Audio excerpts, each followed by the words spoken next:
Hey, selamat pagi teman-teman. Gimana kabarnya hari ini? Semuanya baik ya? Oke, sudah siap untuk menerima materi hari ini?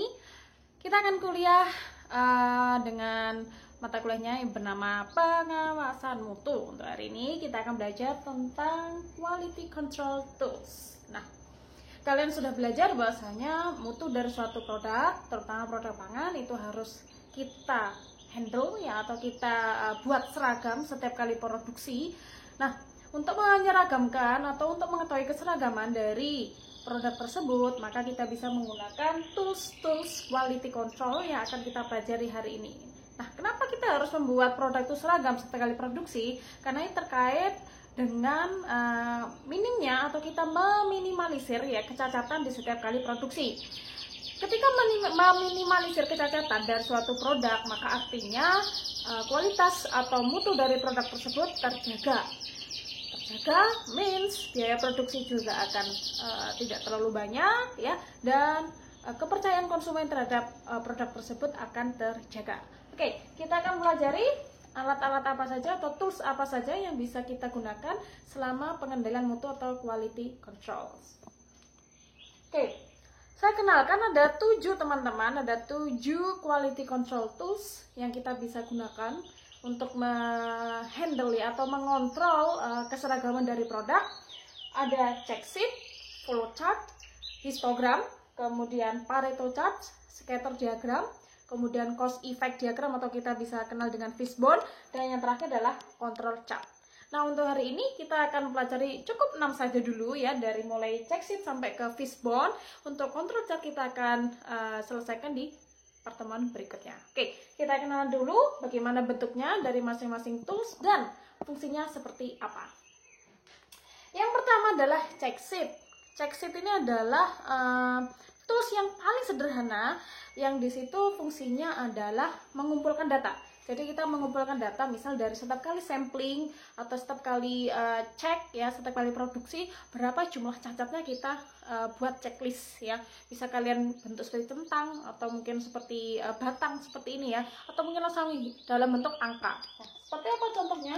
Contohnya ada seperti ini. Ini contoh yang paling sederhana ya. Dari sini bentuknya adalah seperti tabel, kemudian di sebelah kiri adalah jenis cacatnya apa, kemudian sini adalah hasil checklistnya. Kemudian kita bisa memberikan total nilainya berapa, sehingga kita bisa mengetahui dari angka-angka cacat per masing cacat ini ya, total kecacatan per masing-masing jenis cacat. Sehingga kita dari check sheet ini kita bisa mengetahui berapa total masing-masing jenis kecacatan. Ini adalah tools yang paling sederhana. Oke, kita lanjut ke tools yang kedua, flow chart atau diagram alir. Nah, kalian pasti sudah sangat familiar dengan istilah diagram alir, karena diagram alir ini kalau dalam pengendalian mutu fungsinya adalah untuk memvisualisasikan suatu proses produksi. Nah, dari visualisasi tersebut kita akan mengetahui atau membantu kita untuk mengetahui wilayah-wilayah mana dari proses produksi itu yang mungkin perlu diperbaiki. Saya rasa contohnya nanti kalian sudah bisa mencari sendiri ya. Ini hanya pernah satu contoh saja, kalian sudah sangat familiar terhadap yang namanya diagram alir. Oke, kita lanjut tools yang ketiga. Histogram. Nah, histogram ini fungsinya adalah untuk mengetahui distribusi frekuensi setiap jenis kecacatan. Bentuknya seperti ini teman-teman, pasti kalian sudah sangat familiar ya. Bentuknya adalah diagram batang seperti ini, di mana di atas dari diagram batang itu bisa kalian berikan angka-angka yang menunjukkan jumlah kecacatan. Oke, histogram saya rasa tidak perlu kita bahas lebih panjang lagi. Berikutnya adalah Pareto chart. Nah, Pareto chart ini adalah tools untuk mengetahui siapa yang dominan dalam menyumbang kecacatan. Nah, bentuknya seperti ini teman-teman. Jadi nanti kita akan urutkan ya, berdasarkan berapa atau jenis cacat yang mana yang mempunyai nilai atau jumlah cacat yang paling banyak. Kalau kalian lihat di dalam contoh ini teman-teman, di sini adalah gabungan antara diagram batang dengan diagram garis ya. Jadi yang sebelah kiri kita urutkan, yang sebelah kiri ke kanan ini adalah jenis cacat, dengan persentase paling terbesar. Nah, dari sini nanti kita akan bisa menghitung ini persentase kumulatif dari mulai jenis cacat yang pertama, misal ini 25% ya, kemudian ditambah dengan cacat yang kedua menjadi 50%, ditambah cacat yang ketiga sekian persen, sehingga total nanti di akhirnya pasti akan 100%. Dari sini kita bisa mengetahui mana jenis cacat yang paling banyak menyumbang, gitu ya. Ini Pareto chart. Oke. Berikutnya adalah scatter. Nah, scatter ini adalah untuk mengetahui interaksi atau hubungan antara sebab dan akibat dari kecacatan yang mungkin akan terjadi ya. Nah, ini bisa diambil dari mana? Dari, kita balik ke Pareto chart ya. Kita bisa ambil dari cacat yang paling terbanyak. Nah, cacat yang paling terbanyak ini kita identifikasi kira-kira penyebabnya apa. Sehingga dari situ kita akan bisa membuat sebab dan akibat dalam bentuk scatter diagram.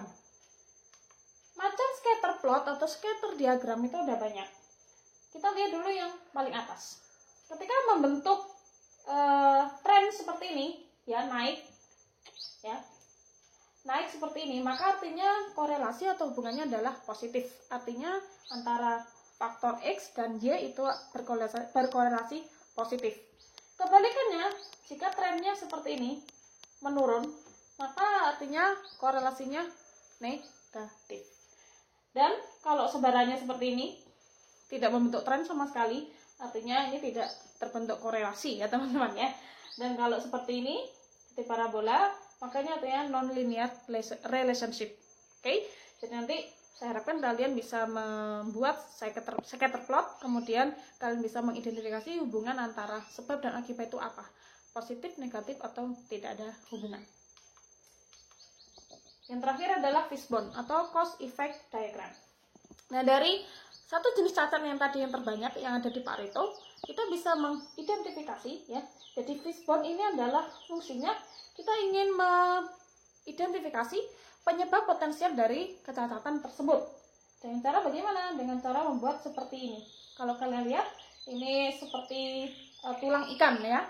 Jadi misal, kenapa kok tadi itu cacatnya terjadi? Oh, mungkin dari bahan baku, alat dan mesin, proses produksi, atau secara personil atau karyawan atau petugas yang bertugas di bagian produksi.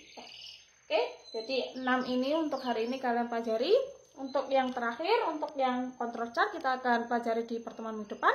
Setelah ini saya akan berikan contoh aplikasi dari ke-6 tools, sehingga nanti saya harapkan kalian bisa memahami dan bisa mengerjakan tugas yang akan saya berikan selanjutnya. Oke, setelah ini kalian cek untuk aplikasinya.